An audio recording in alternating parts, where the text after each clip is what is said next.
August 12, 1847, Magnolia Creek Plantation, deep in the Mississippi Delta.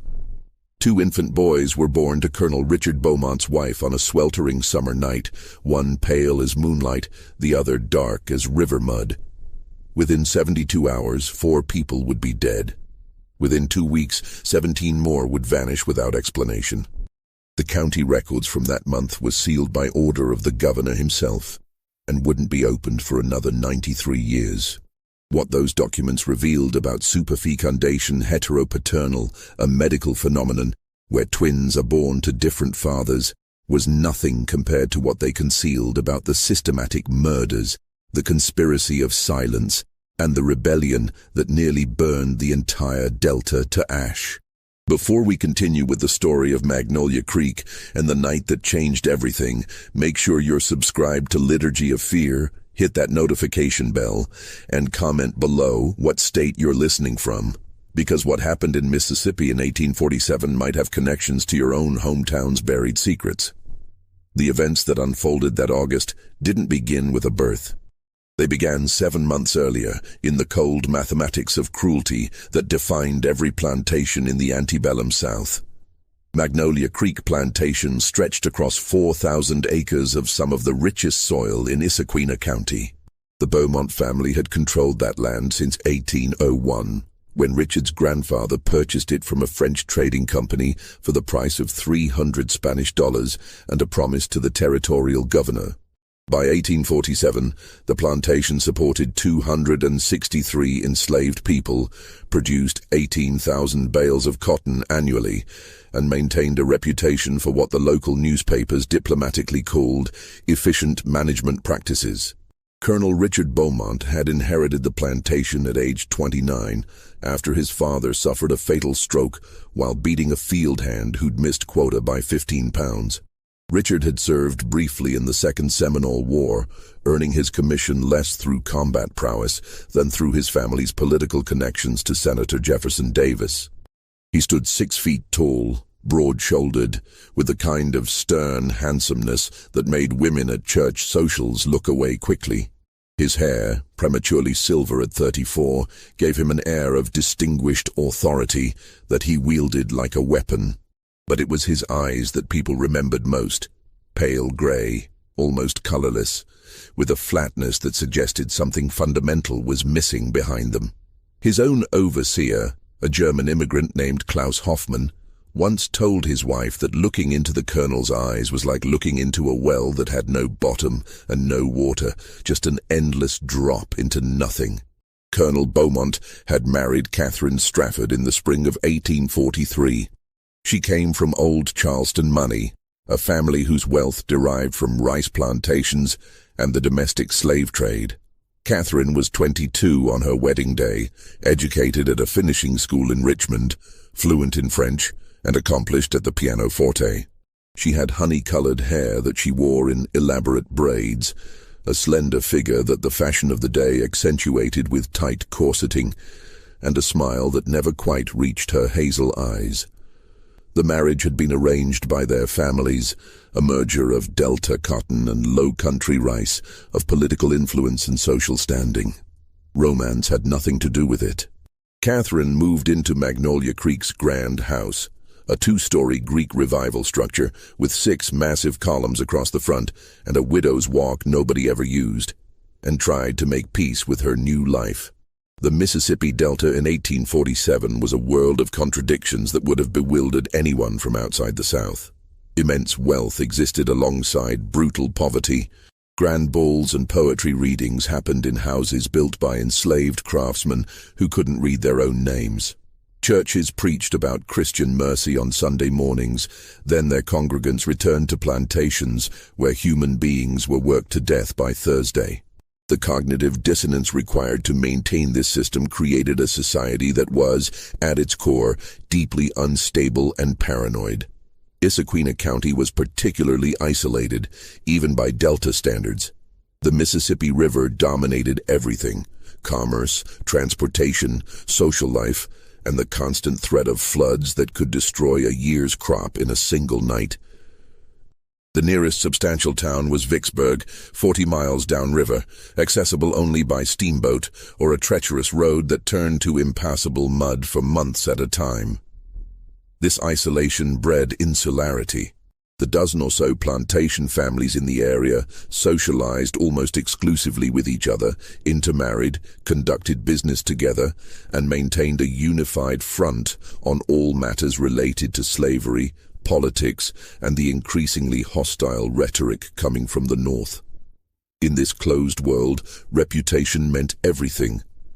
A whisper of scandal could destroy a family's standing.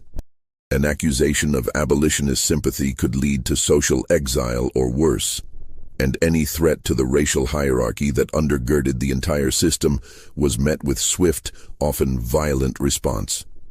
Catherine Beaumont understood these rules. She'd been raised in them, educated in the delicate art of maintaining appearances while ignoring ugly realities. But understanding rules and living comfortably within them were different things. Her first year at Magnolia Creek passed in a haze of supervised activities and suffocating routine. She managed the household staff, 6 enslaved women who cooked, cleaned, and maintained the house. She received visitors on Thursday afternoons. She attended church every Sunday at Deer Creek Baptist, where Reverend Amos Pritchard preached sermons that somehow justified slavery through selective biblical interpretation. She hosted dinner parties for neighboring planters and their wives, serving elaborate meals on imported china while pretending not to hear the screams that occasionally drifted up from the quarters after dark. And she tried, unsuccessfully, to produce an heir. The colonel wanted a son. He made this clear in ways both explicit and implicit. He needed a boy to continue the Beaumont name, to inherit the plantation, to maintain the family's position. When Catherine failed to conceive during the first 6 months of marriage, he grew impatient. When a year passed with no pregnancy, his impatience curdled into something colder and more dangerous. She finally became pregnant in the summer of 1844. The pregnancy was difficult. Morning sickness that lasted all day, debilitating fatigue, swelling in her legs that made walking painful. But she endured it because she believed a child would soften the colonel, would give their marriage some purpose beyond social obligation and dynastic continuation. She gave birth in March of 1845 to a girl. They named her Margaret, after the colonel's mother. The baby was small, born a month premature, with a weak cry that worried the midwife. But Catherine loved her immediately, with a fierce protectiveness she hadn't known she possessed. For 3 weeks, she barely left the nursery. She nursed Margaret herself, despite the colonel's insistence that they hire a wet nurse. She rocked her daughter through sleepless nights, sang to her, prayed over her. On April 8, 1845, Catherine woke to find Margaret cold in her cradle. The baby had died during the night. No marks, no signs of distress. The doctor who examined the tiny body said it was crib death, a tragic but not uncommon occurrence with premature infants. Catherine knew different. She'd heard the colonel enter the nursery around 2 in the morning. She'd heard the floorboards creak, heard the cradle rock slightly, heard him leave again. She'd been in that half-awake state that new mothers exist in, listening with one ear always open for their child's cry. But she'd been too exhausted to get up, assuming he was just checking on the baby. By dawn, Margaret was gone. Catherine never said anything. Not to the doctor, not to the midwife, not to anyone. What could she say? She had no proof, only a mother's instinct and the memory of footsteps in the dark. And even if she'd had proof, who would have believed her? Or cared? This was Mississippi in 1845. A man's authority over his household was absolute. If the colonel had decided his daughter was too weak to survive, too much of a disappointment to be worth feeding, that was his prerogative. But Catherine knew. And the knowledge changed something fundamental inside her. She went through the motions of grief, wore black, accepted condolences, allowed the colonel to bury Margaret in the family plot with a small marble headstone. But privately, she began to see her husband clearly for the first time.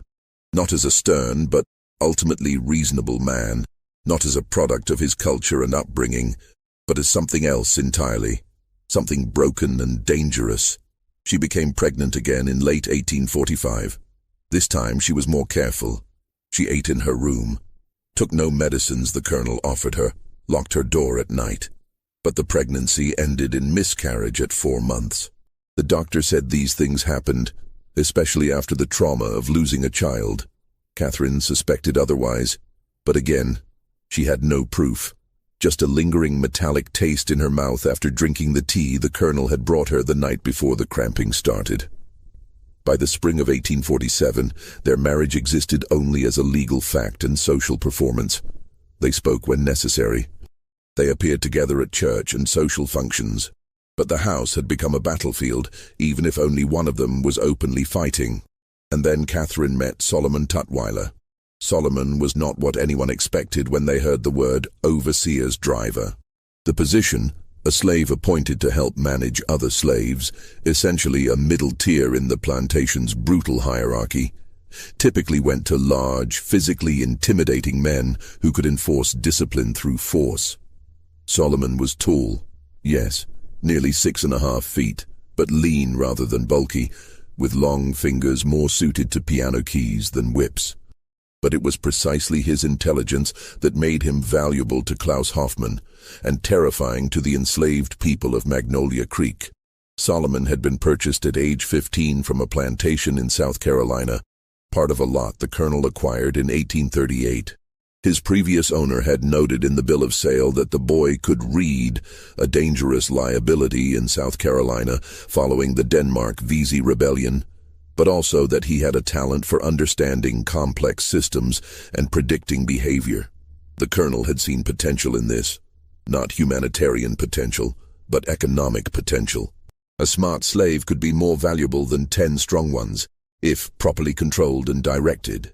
By 1847, Solomon Tutwiler, at 24 years old, effectively ran the day-to-day operations of Magnolia Creek's enslaved workforce. He reported to Hoffmann, who reported to the colonel, but in practice Solomon made most of the decisions about work assignments, discipline, and logistics. He kept the plantation's records: who produced what, who missed quota, who was sick or pregnant or dead. He could calculate yield predictions, optimal planting patterns, and maintenance schedules. He could also identify exactly which enslaved person was most likely to run, to rebel, or to slow down production, and he knew precisely how to prevent all three. The other slaves hated him with an intensity that went beyond the usual resentment toward drivers. Solomon wasn't just enforcing the system, he understood it, manipulated it, and used it for his own survival. He informed on escape plans before they fully formed. He identified the leaders of any potential resistance and reported them to Hoffmann before they could organize. He administered punishments with a clinical efficiency that was somehow worse than rage. He also possessed something unusual for an enslaved person in 1847 Mississippi, a degree of physical freedom.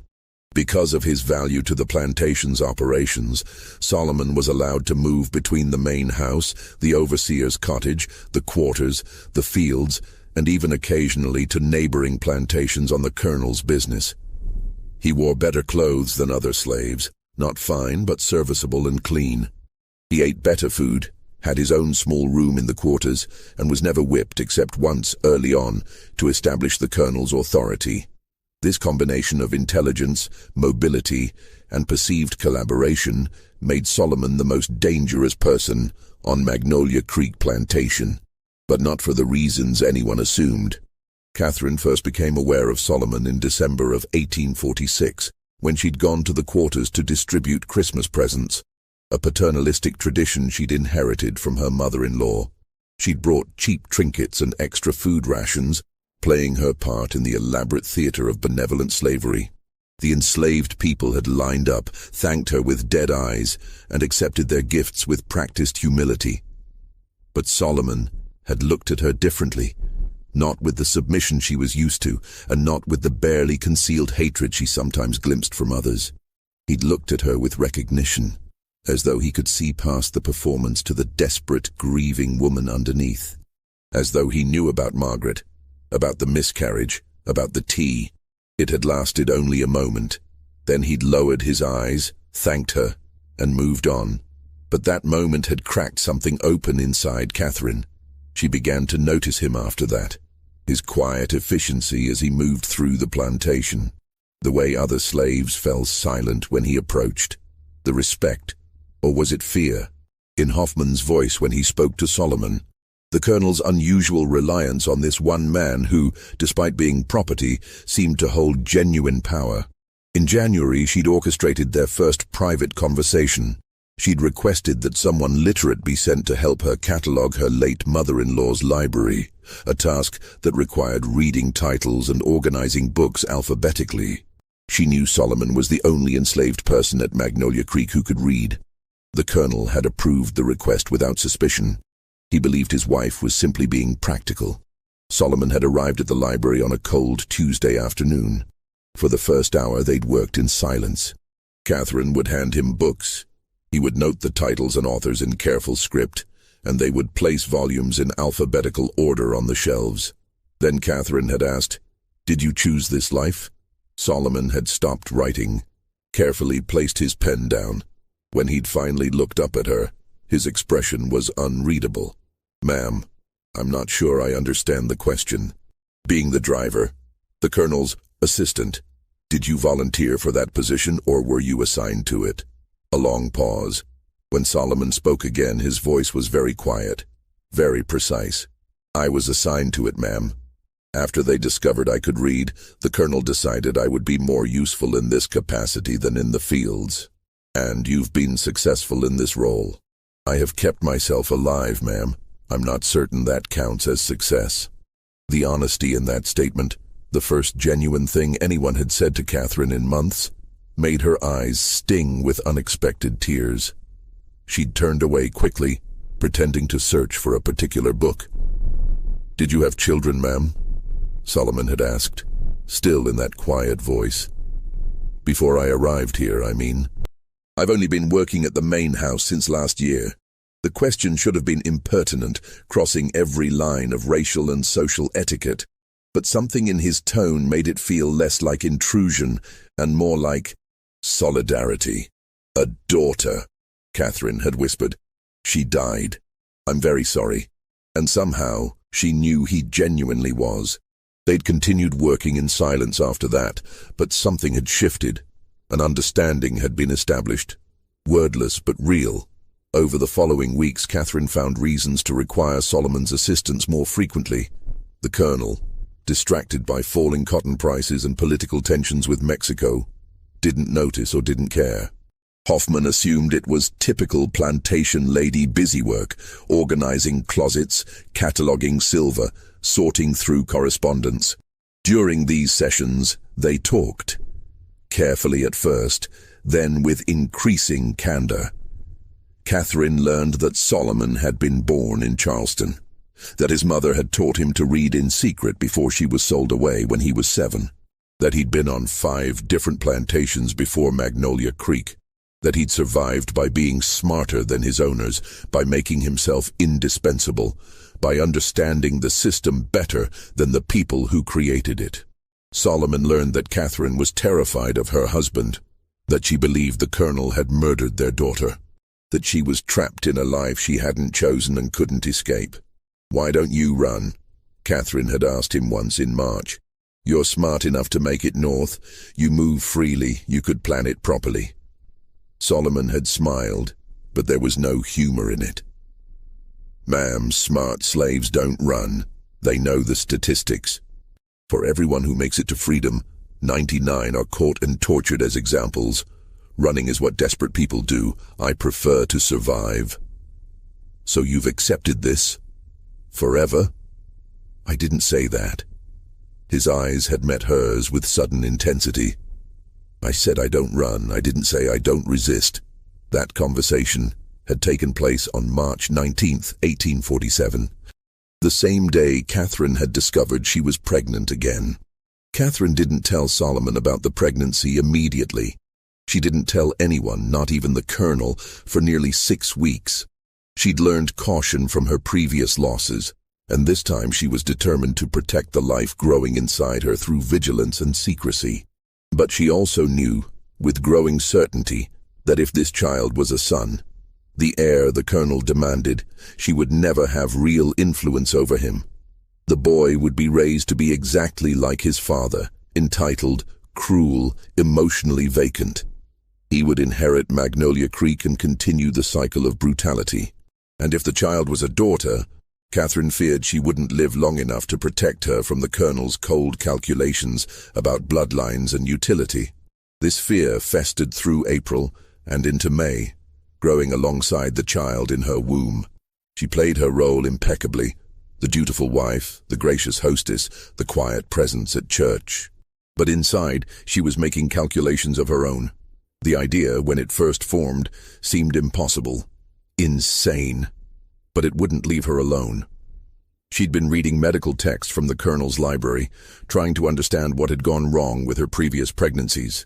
That's when she'd encountered a reference to superfecundation, the rare phenomenon where a woman could conceive twins from two different fathers if she ovulated multiple eggs and had relations with two men within a short window of time. The medical text, written by a French physician in 1823, included only 3 documented cases, all in Europe. The phenomenon was considered so rare and so scandalous that it was barely discussed in polite medical circles. But the implications consumed Catherine's thoughts for days. If she conceived twins, one from the colonel and one from another man, there was a chance, a slim chance, that one child might be saved from her husband's influence. If one child was visibly not the colonel's, he might reject that child entirely, might send it away or allow Catherine to raise it separately. That child, at least, wouldn't grow up to become another Richard Beaumont. It was a desperate plan, built on statistical improbabilities and wild hope.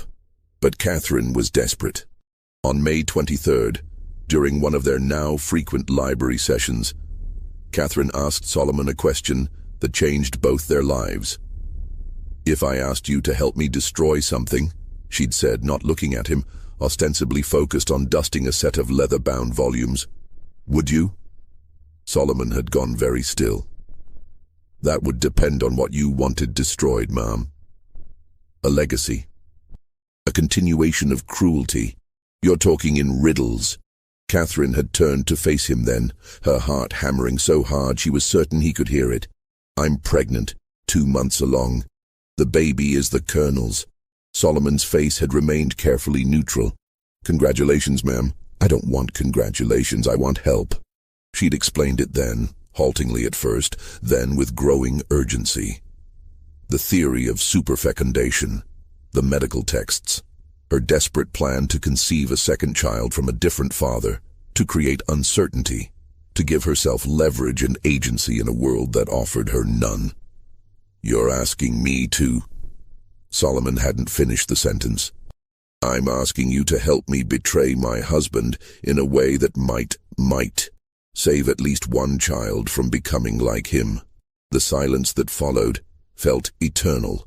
Catherine could hear her own breathing, the ticking of the grandfather clock in the hallway, the distant sounds of field workers singing as they picked cotton. "Do you understand what you're asking?" Solomon's voice was barely a whisper. "What would happen to both of us if this was discovered?"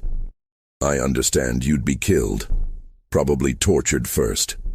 I understand I would be destroyed socially, possibly institutionalized. I understand this is the most dangerous thing either of us could do." "Then why?" "Because I watched my husband murder our daughter." The words came out sharp, certain. "Because I will not bring another child into this house without having some way, any way, to save them from him. Because I am already destroyed, Solomon. I'm just still walking around." Solomon had looked at her for a long moment, his dark eyes searching her face. Then he'd asked very quietly, "Is this really about saving a child? Or is this about revenge?" Catherine had considered the question honestly. "Both." "Does it matter?" "Yes, ma'am. It matters a great deal. Revenge is a fire that consumes everything, including the person who lights it. If that's all this is, we'll both burn and accomplish nothing." Then it's about survival, Catherine had said. Mine and the child's. Is that acceptable? Another long silence. Then Solomon had nodded, once, almost imperceptibly. When? He'd asked. Soon. The timing has to be precise. Within the next week, possibly less. They'd made their plans carefully over the following days. Catherine tracked her body's rhythms, calculated the optimal window. Solomon identified the safest time and location. A Wednesday afternoon when the colonel would be in Vicksburg meeting with his banker, when Hoffman would be supervising new field assignments, when the house staff would be occupied with laundry in the quarters behind the main house. On May 27, 1847, at approximately 2 in the afternoon, Catherine and Solomon met in the disused smokehouse at the edge of the plantation's main compound. The structure, built 30 years earlier, had been replaced by a larger facility closer to the kitchens and was now used only for storage of equipment nobody wanted, but nobody bothered to throw away. What happened there took less than 20 minutes. Neither spoke during it. Catherine kept her eyes closed the entire time, tears leaking from beneath her eyelids. Solomon was methodical, quick, and when it was finished, he'd helped her adjust her dress with the same careful efficiency he brought to all tasks. "I'm sorry," he'd said as she prepared to leave. Catherine had looked at him then, really looked at him, and saw something she hadn't expected, genuine anguish. "Don't be," she'd told him. "This was my choice, my plan. You were just property." He'd finished bitterly, doing what property does, following orders. "No." Catherine had touched his hand briefly, a gesture that violated every social code they'd both been raised under. "You were a person helping another person survive. That's all." She'd returned to the main house, bathed thoroughly, and resumed her normal routine as though nothing had happened. That evening the colonel returned from Vicksburg in a foul mood. The bank had refused to extend his credit line given the instability in cotton prices. He'd eaten dinner in silence, drunk a third of a bottle of whiskey, and retired to his study without speaking to Catherine at all. She'd lain awake that night, one hand on her barely swollen belly, wondering if she'd just saved a life or condemned two. The answer wouldn't come for 4 more months. Through June and July, life at Magnolia Creek maintained its oppressive routine. The temperature climbed to brutal highs, regularly over 100 degrees, with humidity that made every breath feel like drowning. The cotton grew thick and green in the fields. The enslaved workers toiled from dawn to dusk, then beyond, as the colonel pushed for maximum yield to compensate for falling prices. 2 people died from heat exhaustion in late June. Another attempted escape in early July and was caught, whipped, and sold downriver as an example.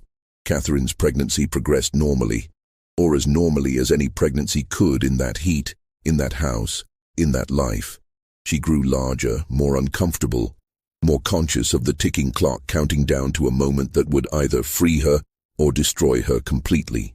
She and Solomon didn't speak privately again after that afternoon in the smokehouse.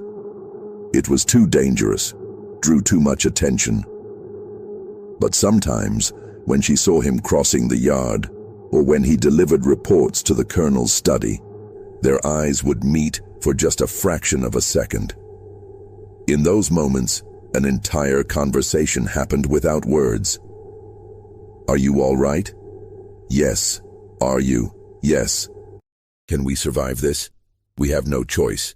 The colonel, meanwhile, grew increasingly volatile as summer progressed. Cotton prices continued falling as northern abolition agitation disrupted markets and southern paranoia increased. Political tensions with Mexico remained unresolved, and at home, his wife's pregnancy reminded him daily that he would have an heir to either be proud of or disappointed by. The uncertainty seemed to corrode something in him. He'd always been cruel in a distant, administrative way, signing off on punishments, making decisions about sales and separations, enforcing discipline through Hoffman and Solomon. But that summer, he began participating directly. He watched whippings now, counting the lashes personally. He rode through the fields during the hottest parts of the day, observing the workers with those flat grey eyes, looking for any sign of shirking. He conducted late-night inspections of the quarters, searching for contraband or evidence of forbidden gatherings. The enslaved people of Magnolia Creek responded by becoming even more careful, even more invisible. They'd learned to read the Colonel's moods, to know when he was dangerous, to adjust their behavior accordingly. But the constant surveillance created an atmosphere of suffocating fear that infected everyone on the plantation. Hoffman tried to moderate the Colonel's impulses, worried that pushing too hard would result in runaways or, worse, organized rebellion. But the Colonel ignored him increasingly. He decided that firmness, his word for brutality, was the only way to maintain order in uncertain times. Solomon navigated this deteriorating situation with his usual careful intelligence. He gave the Colonel no reason to question his loyalty. He enforced rules, reported infractions, maintained efficiency. But he also began doing something else, something subtle that only someone watching very carefully would notice. He started making mistakes, small ones, a work assignment that put the wrong person in the wrong place. A miscalculation in supplies that meant field workers ran short of water during the hottest part of the day, requiring an early break. A forgotten message that meant Hoffman rode to the wrong section of the plantation to supervise work, leaving another section unsupervised for 3 hours. Individually, these errors were minor enough to attribute to the heat, to fatigue, to the general chaos of running a large operation. But together, they created small pockets of disorder, little moments where the system's rigid controls slipped just slightly. Catherine noticed because she was watching Solomon constantly now, looking for any sign that their shared secret had changed him.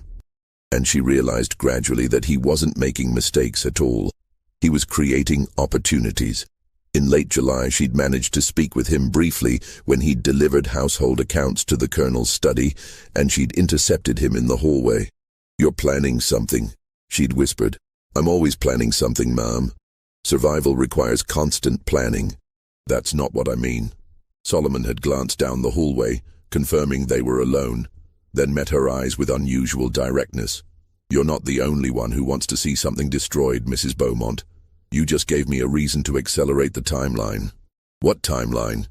But he'd already turned away, disappearing toward the back of the house before she could press further. The comment haunted her through the following weeks. What had Solomon been planning before she'd approached him? How long had he been preparing?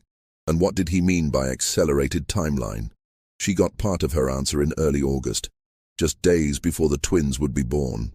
Catherine had developed a habit, during the worst heat of afternoon, of sitting on the second-floor balcony that overlooked the quarters and the fields beyond. The Colonel didn't object. He assumed she was simply seeking air, and pregnant women were granted certain accommodations. But Catherine wasn't seeking comfort, she was observing. From that vantage point she could see patterns, the way certain enslaved people moved between buildings, carrying items that might be tools or might be something else. The brief conversations that happened when Solomon thought no one was watching. The way, over the course of several weeks, small amounts of supplies seemed to disappear from various locations. Rope, lamp oil, kitchen knives, blankets. Individually, these thefts were minor enough that Hoffman attributed them to normal waste and pilferage. But Catherine, with nothing to do but watch and think, began to see a larger pattern. Solomon wasn't just creating small disruptions. He was stockpiling resources, preparing for something. On August 8th, 4 days before the twins would be born, something happened that brought the simmering tensions to a violent peak. A 15-year-old enslaved girl named Ruth had been working in the main house as a junior housemaid. She was quiet, competent, and invisible in the way that enslaved people learned to be to survive. But the Colonel had noticed her anyway. That afternoon, while Catherine was resting in her room and the house staff was occupied with dinner preparations, the Colonel had called Ruth to his study. When she didn't emerge after an hour, one of the older house slaves, a woman named Bess, who'd been at Magnolia Creek for 30 years, had gone to check on her. What she found was Ruth, sobbing and bleeding, her dress torn. The Colonel calmly pouring himself another whiskey as though nothing had happened. Bess had helped Ruth to the kitchen, cleaned her up, and told her to say nothing to anyone. It was the same advice she'd given other girls over the years. Speaking up only made things worse. Silence was survival. But Solomon had been in the kitchen getting water for Hoffman when they'd arrived. He'd seen Ruth's condition, seen the blank horror in her eyes, understood immediately what had happened, and something that had been carefully contained inside him for 24 years suddenly cracked open. That evening, Solomon requested a meeting with Hoffman. He reported, in his usual precise manner, that Ruth was injured and wouldn't be able to work for several days. He suggested she be given light duties until she recovered. He showed no emotion, offered no opinion, simply relayed information. But Hoffman, who'd worked with Solomon for 9 years, heard something different in his voice. A flatness that was even flatter than usual. An absence that suggested the presence of something being forcefully suppressed. "Are you all right?" Hoffman had asked, surprising both of them with the question. "Yes, sir. Just tired from the heat." "Solomon, if there's something—" "There's nothing, sir. Will that be all?" Hoffman had let him go, but he'd sat alone in his cottage afterward, deeply uneasy. He'd always known Solomon was dangerous in the way that very intelligent people trapped in impossible situations are dangerous. But he'd thought that danger was fully contained, fully controlled. For the first time, he wondered if he'd been wrong. Catherine learned about Ruth the next morning from Bess, who told her in the careful, coded language enslaved people used when discussing their owners' crimes. Catherine had felt something cold and final settle in her chest. This was who her husband was. This was what she was protecting her unborn children from. That evening, she'd written a letter to her brother in Charleston, something she'd never done before. As the colonel read all her correspondence, she'd hidden the letter in her sewing basket, unsure if she'd ever be able to send it, but needing to create some record, some evidence, some connection to a world outside Magnolia Creek. The letter read, in part, "Dear Thomas, I am writing to inform you that if anything should happen to me during childbirth, you must know that it was not God's will or natural misfortune. I have reason to believe my husband is not a safe person. I cannot explain further in writing, but please know that if I die, it will not have been accidental. Please look after my children if there are any. Please do not let Richard raise them alone. Your loving sister, Catherine." She'd sealed the letter and hidden it between the pages of her Bible, a book she knew the colonel would never touch. 3 days later, on the night of August 11th, Catherine went into labor. The contractions started just after sunset, a familiar tightening across her belly that she'd felt twice before. Catherine was in the music room, pretending to read, when the first real pain seized her. She'd gasped, gripping the arm of her chair, and the book had fallen from her hands. Bess, who'd been dusting nearby, had immediately understood. "I'll fetch the midwife, ma'am, and tell the colonel." "No." Catherine's voice was sharp. "Not yet, not the colonel, just the midwife. Tell him I'm feeling poorly and retired early. Don't tell him about the labor until it's further along." Bess had looked at her strangely. Most women wanted their husbands informed immediately, but she'd nodded and hurried out. The midwife, an older enslaved woman named Dinah, who delivered half the babies born at Magnolia Creek over the past 2 decades, arrived within 20 minutes. She'd examined Catherine quickly, efficiently, then settled into a chair by the bed. "First baby usually takes a while," she'd said calmly. "But you've done this before, ma'am. Your body knows what to do." But Catherine had done this before, and both previous pregnancies had ended in death. She couldn't shake the feeling that this labor would be different, not just because of the superfecundation, but because of everything else. The violence simmering beneath Magnolia Creek's surface. The plans she'd set in motion, the secrets she'd buried that were about to be violently exhumed. The hours crept past, the contractions grew stronger, closer together. Catherine paced when she could, gripped the bedpost when she couldn't, tried to breathe through the waves of pain. Dinah remained calm, experienced, occasionally checking her progress. Around midnight, Bess finally informed the colonel. He'd been in his study, working through accounts, and he'd received the news with his typical flat affect. "How much longer?" he'd asked. "Hard to say, sir. Could be hours yet. First babies take their time." The colonel had nodded once, poured himself another whiskey, and returned to his paperwork. He didn't go upstairs to check on his wife. He didn't send encouragement or reassurance. He simply waited, as one might wait for a crop report or a business transaction to conclude. But while the main house focused on Catherine's labor, something else was happening in the quarters. Solomon had been making his rounds as usual, checking that everyone was in their assigned cabins for the night, that no fires burned that shouldn't, that order was maintained. But his route took him past every cabin, and at each one he'd paused for just a moment. To the casual observer, he was simply being thorough, but he was actually delivering a message, repeated in whispers at each door. "Tonight, be ready. When you hear the bell." There was no bell at Magnolia Creek. The plantation used a horn to signal work times, but everyone who received the message understood what Solomon meant anyway. The bell was a metaphor, a signal, a beginning. By 2 a.m, Catherine's labor had intensified to the point where she could no longer contain her screams. The sounds carried through the house, through the open windows across the yard. Women in the quarters who'd given birth themselves winced in sympathy.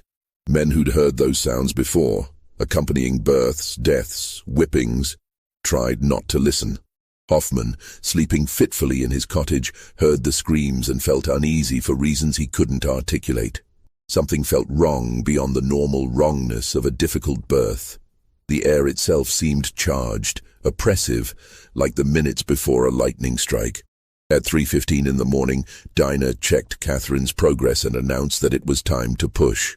Catherine, exhausted and terrified and in more pain than she'd ever experienced, bore down with everything she had. The first baby came quickly after that. A boy, small but healthy, crying lustily as Dinah cleared his airways and wrapped him in clean linen. Catherine, sweating and trembling, reached for her son with desperate hands. "A boy, ma'am," Dinah said, smiling. "Strong lungs on this one. The colonel will be pleased." But before Catherine could hold him, another contraction seized her, stronger than any before. She cried out, confused. The baby was born. Why was she still in so much pain? Dinah's eyes widened. "Ma'am, there's another one. You're carrying twins." The next 10 minutes were a blur of pain and pressure and animal effort. Catherine pushed until she thought she might die from it, until the world narrowed to nothing but her body's overwhelming imperative to expel this second life. The second baby came at 3:47 in the morning. Another boy, slightly larger than the first, also crying, also apparently healthy. But when Dinah wiped the blood and fluid from the second infant and saw his skin, darker than his brother's, unmistakably darker, her hands froze. Catherine saw the midwife's expression and felt her heart stop. "Let me see him." Dinah hesitated, then placed the second baby in Catherine's arms. In the lamplight, the difference was subtle but undeniable. The first twin had pale skin like his father, fine blonde hair, grey eyes. The second twin had darker skin, not black, but coffee-colored, caramel, dark hair, and eyes that were already showing hints of brown. For a moment, no one spoke. Catherine held both babies, one in each arm, looking from one tiny face to the other. The super-fecundation had worked. She'd conceived twins from 2 different fathers. The medical impossibility had become medical reality, and now everyone would know. "Ma'am," Dinah whispered, her voice shaking, "what have you done?" Before Catherine could answer, the door to her bedroom opened. The colonel stood in the doorway, still fully dressed, whiskey glass in hand. He'd come to see his heir. His eyes went to Catherine first, then to the babies she held. For a long moment, his face showed no emotion at all, that terrible flatness that Catherine had learned to fear more than rage. Then he stepped into the room, set his whiskey glass on the dresser with exaggerated care, and approached the bed. "2 sons," Catherine said, her voice barely audible. "Twins." The colonel looked at the first baby, touched his pale cheek with one finger. Then he looked at the second baby, and something happened to his face. Not anger exactly. Something colder. A calculation occurring behind those flat gray eyes. "Whose is he?" The colonel's voice was very quiet. "Yours." "They're both—" "Don't." The word was sharp as a blade. "Don't insult me, Catherine. I may be many things, but I'm not blind." He leaned closer, examining the second twin with the same detachment he'd used to examine a suspicious cotton boll. "Whose is he?" Catherine's mind raced. She'd prepared for this moment, had rehearsed various responses, but now that it was here, all her planned words evaporated. "There's a medical condition called superfecundation. I know what superfecundation is." The colonel straightened, picked up his whiskey glass, drained it. "I'm not an uneducated man, Catherine. I know it's possible in theory for twins to have different fathers, but it requires specific conditions. It requires you to have lain with two men within a very short time frame." He paused. "So I'll ask you again, whose is he?" The silence stretched. Downstairs, the grandfather clock chimed 4 times. "Solomon," Catherine finally whispered. "Solomon Tutwiler." She'd expected violence, a blow, screaming, immediate rage, but the colonel simply nodded, as though she'd confirmed something he'd already known. "Your driver," Dinah breathed, backing toward the door. "Lord have mercy, Mom, you laid with Solomon." "Get out," the colonel said without looking at the midwife. "Tell no one what you saw here. No one. Do you understand?" "Yes, sir." Dinah fled, leaving Catherine alone with her husband and the babies. The colonel walked to the window, looked out at the pre-dawn darkness. When he spoke again, his voice had that administrative quality Catherine recognized from business discussions. "Here's what's going to happen. You will stay in this room until I decide what to do with you. The babies will be taken to a wet nurse. No one beyond those already present tonight will see the second child. And Solomon," he paused, "Solomon will be dealt with appropriately." "Please," Catherine said, clutching both infants tighter, "please don't hurt him. This was my idea, my plan. He was just property following orders." The colonel turned from the window, and for the first time, Catherine saw genuine emotion in his eyes. Not anger, not hurt, something worse, satisfaction. "Yes, I imagine that's exactly how you rationalized it, how he rationalized it. But you see, Catherine, it doesn't matter whose idea it was. A slave who touches a white woman hangs. That's the law. That's civilization. That's order. Then hang me too. I'm equally guilty." The colonel actually smiled. "Oh, my dear, you're far more useful to me alive. Institutionalized, perhaps. Sent away to one of those asylums for women whose minds have been weakened by childbirth. That's what people will believe, of course, that the strain of bearing twins drove you to madness, to delusions about adultery. No one will believe you actually lay with a slave willingly. They'll assume you're simply insane." The calculated cruelty of it took Catherine's breath away. He was going to use her confession as proof of madness, would lock her away, would control the entire narrative. And Solomon would die for a crime that she'd initiated. "You can't," she whispered. "I can. I will. And Catherine." He moved closer to the bed, looked down at both babies with clinical interest. "I'll keep the white one. Raise him as my heir, as though nothing irregular occurred, but the other—" He reached out as if to touch the darker twin, then withdrew his hand. "The other is an abomination. A stain on my family's name. I'll have him taken to the quarters, sold downriver as soon as possible. He'll disappear into the cotton fields of some plantation where no one knows his origins, and he'll die there, forgotten." "No!" Catherine pulled both babies against her chest. "You can't separate them. They're brothers. They're innocent." "They're a white child and a mulatto bastard," the colonel corrected. "And I'll do with both whatever serves my interests best. Now give them to me." He reached for the babies, and Catherine, exhausted, bleeding, traumatized but still a mother, did something she'd never done before. She fought back. She kicked at him, scratched at his hands, screamed for help loud enough to wake the entire house. The babies, jostled and frightened, began crying in earnest, their wails mixing with Catherine's screams and the Colonel's shouted commands.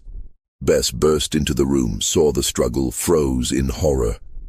Behind her, Hoffman appeared, drawn by the noise, his face pale in the lamplight. "Sir, what's happening?" "Hold her down," the Colonel ordered. "Take the babies, now." But before anyone could move, a sound cut through the chaos, a sound that didn't belong in this moment, in this house, in this world. The deep, resonant toll of a bell. Everyone froze. Magnolia Creek didn't have a bell. The plantation had never had a bell. The toll came again, then again. Steady, rhythmic, impossible. Hoffman moved to the window, looked out toward the quarters, and what he saw drained all color from his face. "Sir," he whispered. "Sir, you need to see this." The Colonel, still holding one of Catherine's wrists, turned toward the window.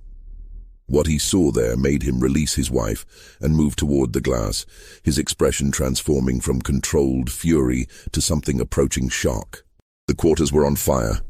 Not one cabin, not an accident. Every single structure in the slave quarters was burning simultaneously, flames climbing into the pre-dawn sky, smoke billowing in great black columns. And in front of the fires, silhouetted against the orange glow, dozens of figures stood in absolute silence, watching the main house. "Dear God," Hoffman breathed. "They're just standing there. They're not running, they're not panicking, they're just watching." The bell tolled again, and now they could see its source. Someone had mounted the plantation's large iron cookpot on a wooden frame and was striking it with a metal bar, creating deep, resonant tones that carried across the entire plantation. "It's a signal," the Colonel said, his voice flat again. "They've organized. This is rebellion." As if to confirm his words, the silent watchers began to move. Not toward the main house, not in a panicked mob, but in organized groups, spreading out across the plantation with clear purpose. Some headed toward the equipment barns, others toward the cotton stores. Still others began advancing toward the main house itself. "We need to barricade the doors," Hoffman said, backing away from the window. "Get the weapons. Sir, we need to—" "Where's Solomon?" The Colonel's question cut through Hoffman's panic. "Where is Solomon Tutwiler?" As if in answer, a figure emerged from the smoke and flames, walking slowly up the path from the quarters toward the main house. Even from a distance, even through the haze, they recognized him. Solomon, tall and unhurried, carrying something in his hands. The Colonel watched him approach with that calculating expression. He planned this. All of it, the fire, the organization. This is what he's been preparing for. "We need to leave," Hoffman insisted. "Sir, we can't defend against this many." "No." The Colonel's voice was ice. "We're not leaving. This is my property, my land, my slaves, and I will not be driven from it by—" His words were cut off by the sound of breaking glass downstairs. Voices, footsteps. The rebellion had reached the house. Catherine, still in bed, still holding both babies, felt a strange calm settle over her. This was it, the moment everything converged. Her betrayal, Solomon's long-laid plans, the Colonel's cruelty, the system's violence, all of it reaching critical mass simultaneously. Just when we thought we'd seen it all, the horror in Magnolia Creek intensifies. If this story is giving you chills, share this video with a friend who loves dark mysteries, hit that like button to support our content, and don't forget to subscribe to never miss stories like this. Let's discover together what happens next. The Colonel grabbed Hoffman's arm. "Get downstairs, protect the weapons cabinet. I'll be right behind you." After Hoffman left, the Colonel turned back to Catherine. Their eyes met across the room, and in that moment they both understood that everything they'd built, the marriage, the plantation, the carefully maintained facades, was collapsing. "This is your fault," he said quietly. "Your betrayal started this." "No," Catherine replied, surprised by the steadiness in her own voice. "Your cruelty started this, years ago. With Margaret, with Ruth, with every person you've brutalized. I just gave Solomon a reason to act on a plan he'd been making for years. You created this. I just accelerated it."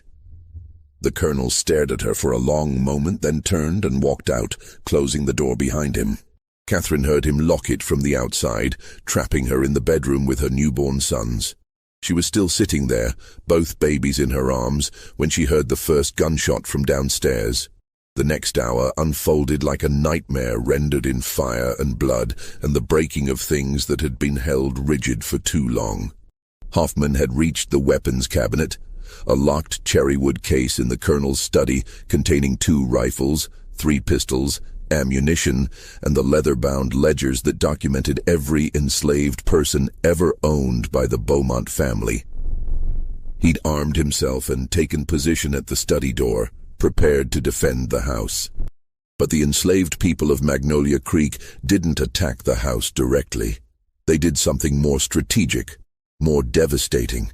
They locked all the doors from the outside and set fire to the first floor. Solomon had planned this carefully, had studied the house's layout during his months of access, had identified the weak points and the death traps.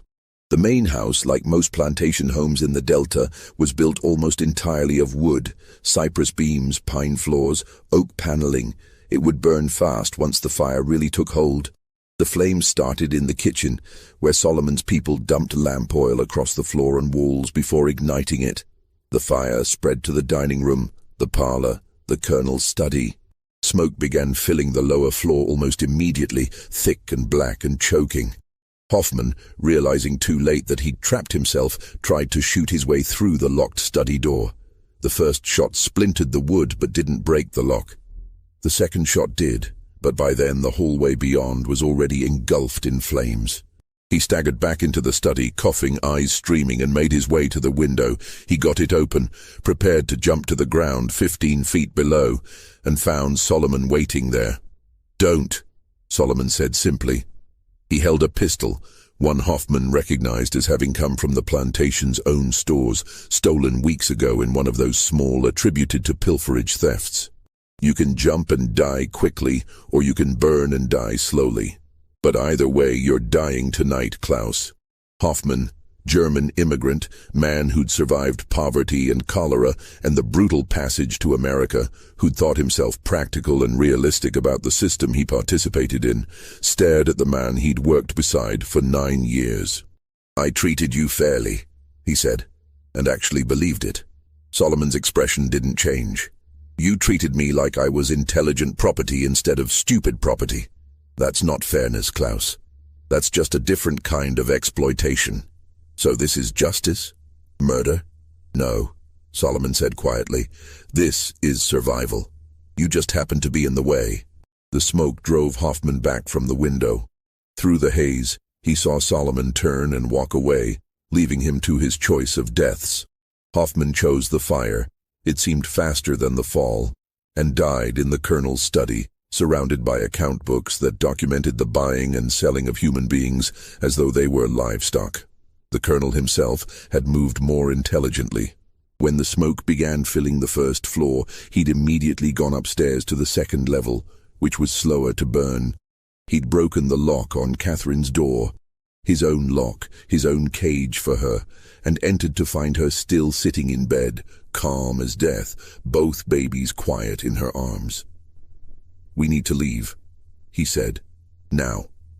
"How?" Catherine asked. "You locked the doors. Your own people set this fire. Where exactly are we supposed to go?" The colonel moved to the window, evaluated the drop to the ground. Too far with an injured wife and 2 infants. He looked toward the widow's walk, the decorative balcony on the roof that no one ever used. If they could get up there, they could potentially climb down the main columns. "Can you walk?" he asked. "I don't know.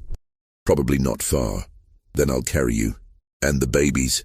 Catherine laughed, a sound with no humor in it. "Now you want to save us? Both babies? Even the one you called an abomination?" "They're my property," the colonel said flatly. "All 3 of you. I don't surrender property to slaves. Now move." But Catherine didn't move. She looked at her husband, really looked at him, perhaps for the first time with complete clarity, and made a decision. No. The colonel turned from the window, shock registering on his face. What did you say? I said no. I'm not going with you. I'm not letting you take these babies and raise them in your image or sell them or destroy them. I'm done, Richard. I've been dead inside this house for years. The only difference now is that the house is burning too. You're hysterical. The childbirth, the trauma. I'm clear-headed for the first time in my life. Catherine stood shakily, both babies secure in her arms. I'm going to walk out of this house, and I'm going to find Solomon, and I'm going to trust him with my sons' lives more than I've ever trusted you. The colonel's face transformed then, the flat affect finally cracking to reveal the rage beneath. You'd trust a slave over your own husband. You'd condemn your sons to lives as what? Free, unknown, away from you? Catherine moved toward the door, each step agonizing but determined. Yes, absolutely yes. The colonel blocked her path. You're not leaving. Then we'll burn together.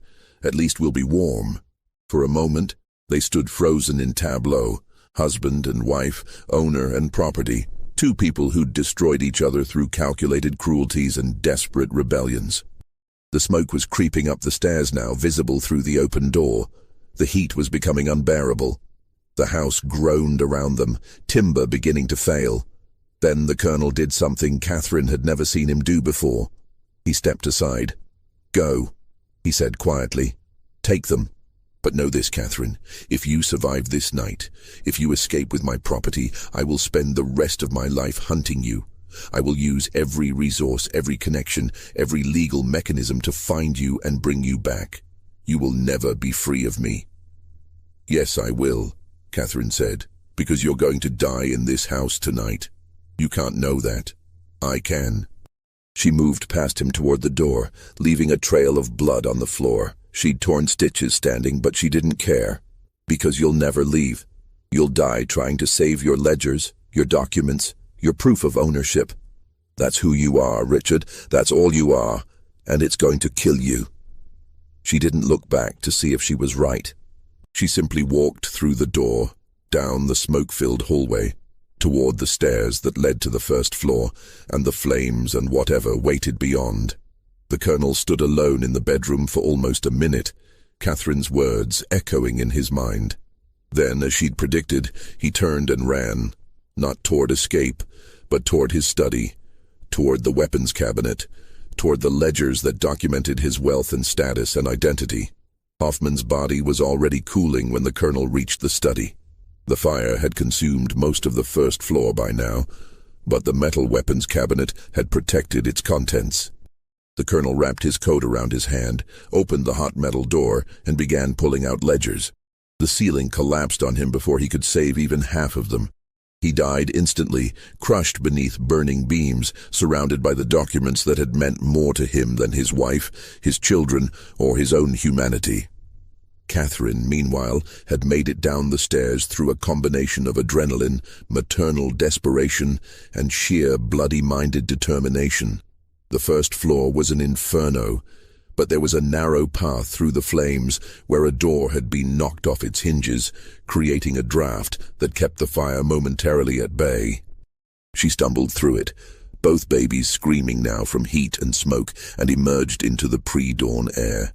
She collapsed immediately, unable to take another step, both arms locked around her sons, and found Solomon kneeling beside her.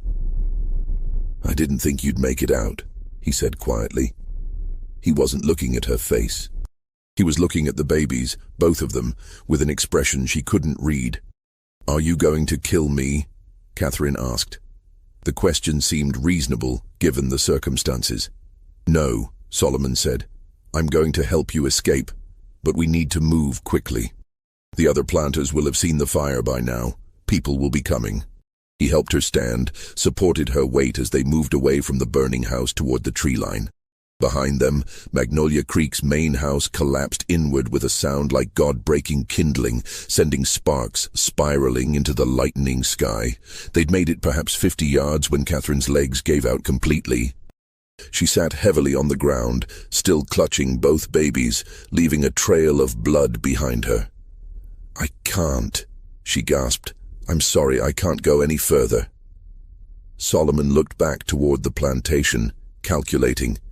Then he made a decision. "Give me one," he said. "What?" "Give me one of the babies. I'll take him north to freedom.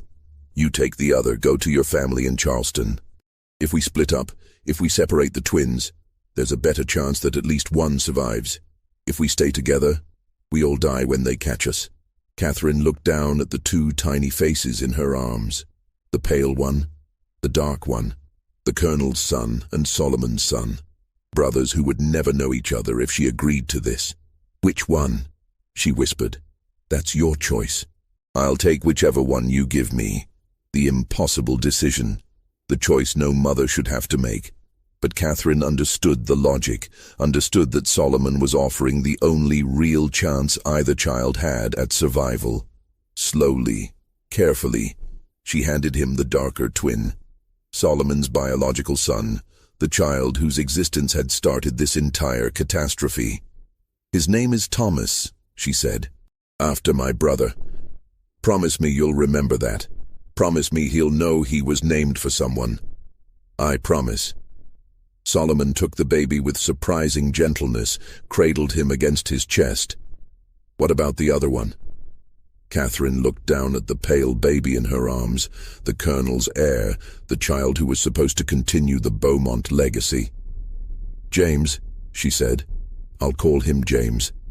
Solomon nodded once, then turned and melted into the forest without another word. Catherine never saw him again. She sat there for another minute, alone with James, listening to the sounds of Magnolia Creek destroying itself. The fire, the screams, the chaos. Then she forced herself to stand one more time and began walking south, toward the river, toward Charleston, toward some impossible future. She made it approximately 2 miles before a search party from the neighboring plantation found her. By then she'd passed out from blood loss, but James was still alive, still crying, still demanding his mother's attention with the insistent voice of all newborns.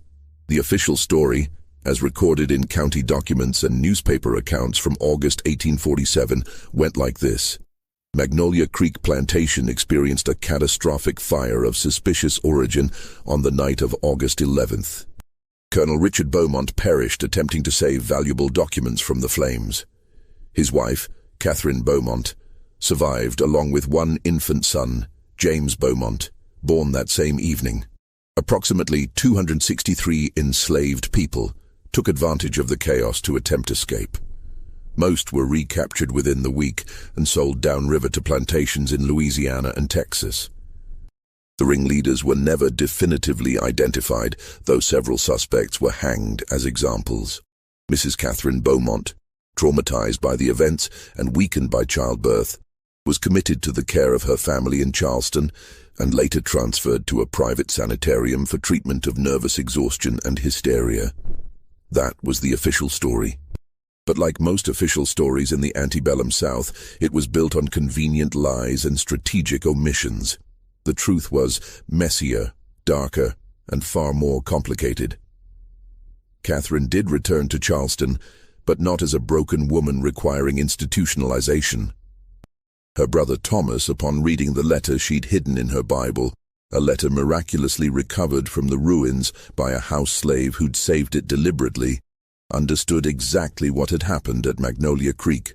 He used his family's connections to ensure that Catherine was placed in a sanitarium that was actually a discreet boarding house for women escaping impossible situations. She lived there quietly under an assumed name for 2 years, raising James away from public scrutiny. The baby thrived. He grew into a healthy, intelligent child who knew nothing of his father's cruelty or his mother's desperate choices. Catherine told him when he was old enough to ask that his father had died heroically trying to save others from a fire. It was close enough to a truth to salve her conscience. In 1849, Catherine remarried, a modest merchant from Savannah who asked few questions about her past and treated James as his own son. They had 3 more children together, and Catherine lived to see them all reach adulthood. She never spoke publicly about Magnolia Creek, and the few times someone recognized her name and asked about the tragedy, she would smile politely and say it was all so long ago and so painful that she preferred not to dwell on it. But privately, in journals she kept hidden until her death in 1891, Catherine wrote extensively about that night. About Solomon. About the choice she'd made to separate her sons. About the guilt that haunted her every day. Not for betraying the colonel, but for not being brave enough to keep both babies, to somehow save them both. She wrote, "I tell myself I did the only thing possible. That splitting them up gave each boy a chance at life they wouldn't have had together.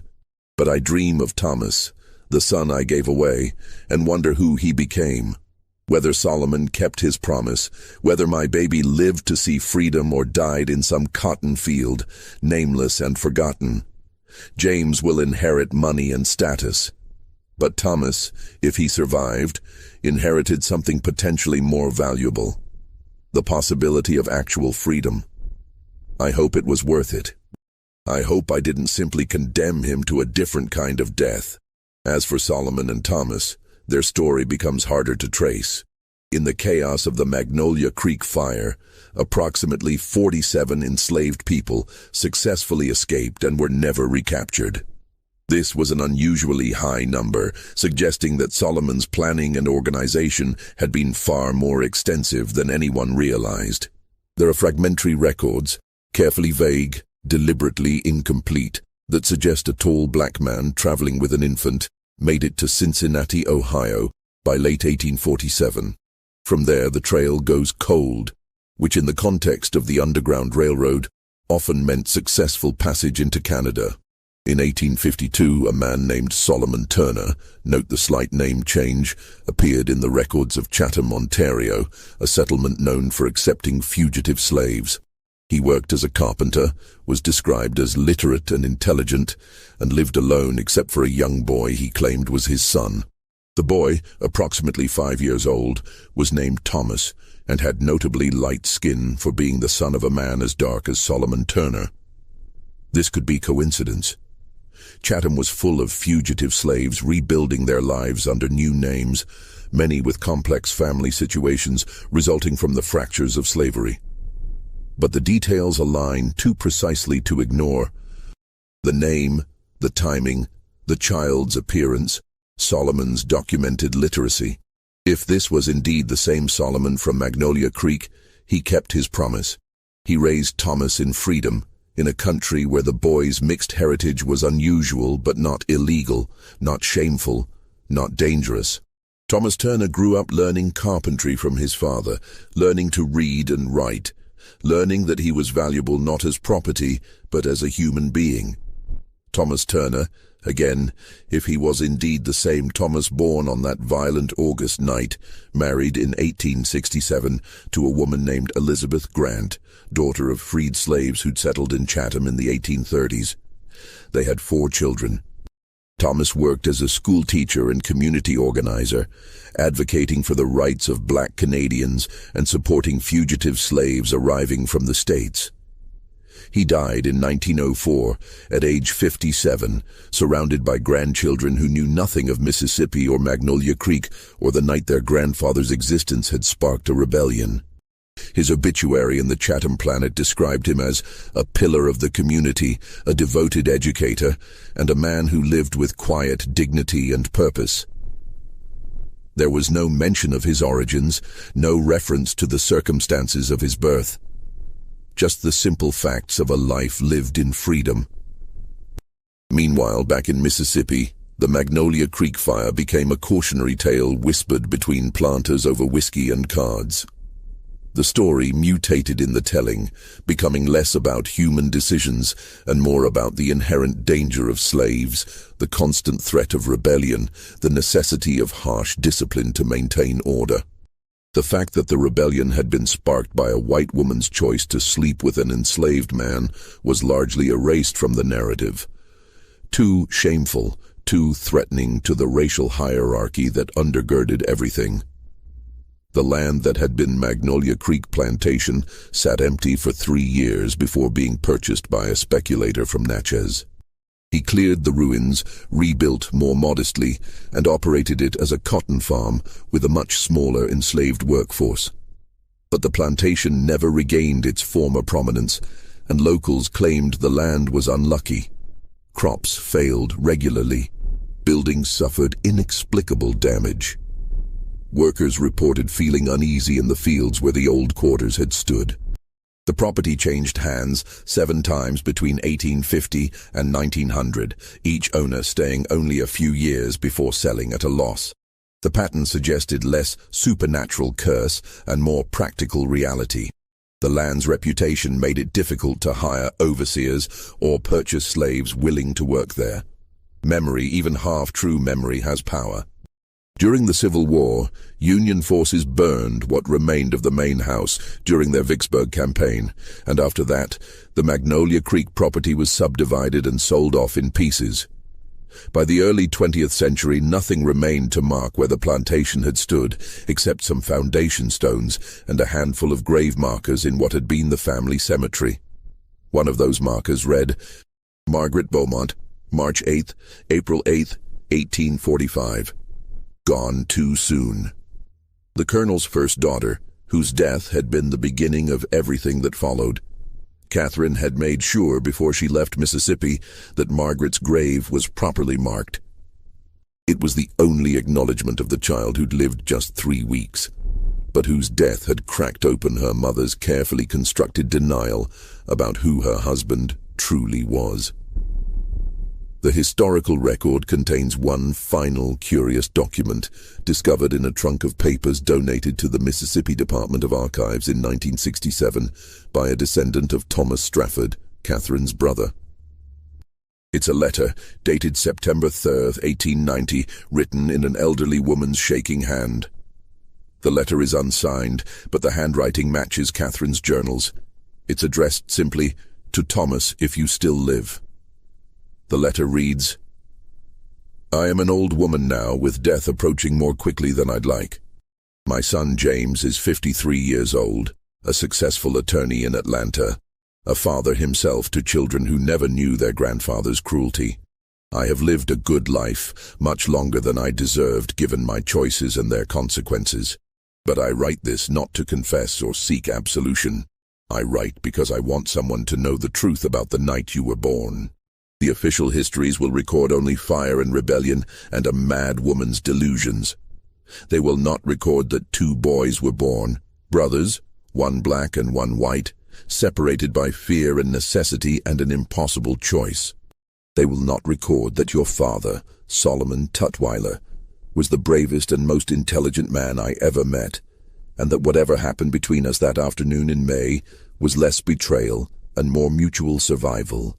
They will not record that he planned a rebellion so precisely that 47 people found freedom because of it, or that he risked everything to help a white woman escape her prison even after she'd used him for her own desperate purposes.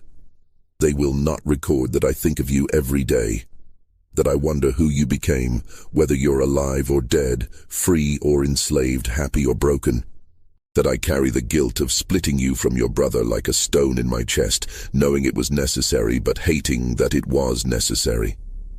If you live, if somehow this letter finds you, know that you were wanted, that you were named for someone who mattered to me, that your birth, however complicated and violent, was not shameful but defiant, that you were loved even in the moment I had to let you go. I hope Solomon kept his promise. I hope you found freedom. I hope you never learned the hatred I saw consume so many, though you had every reason to embrace it. Your mother, Catherine. The letter was never sent.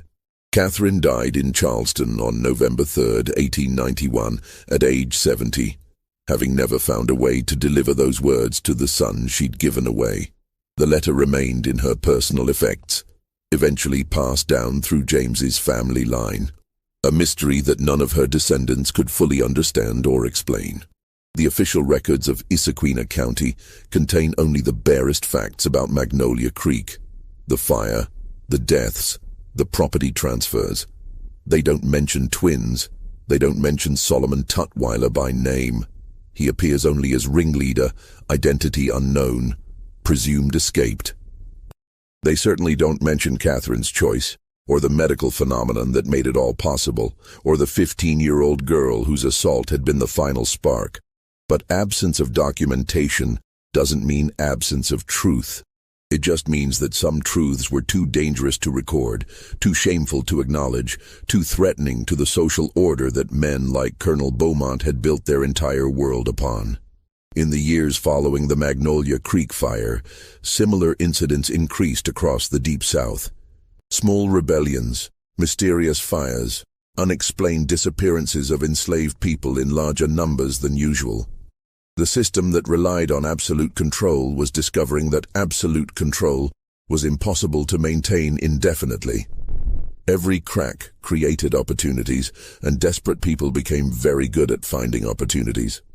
The Civil War would come 14 years after that August night, and with it, the legal end of the institution that had created the conditions for tragedies like Magnolia Creek.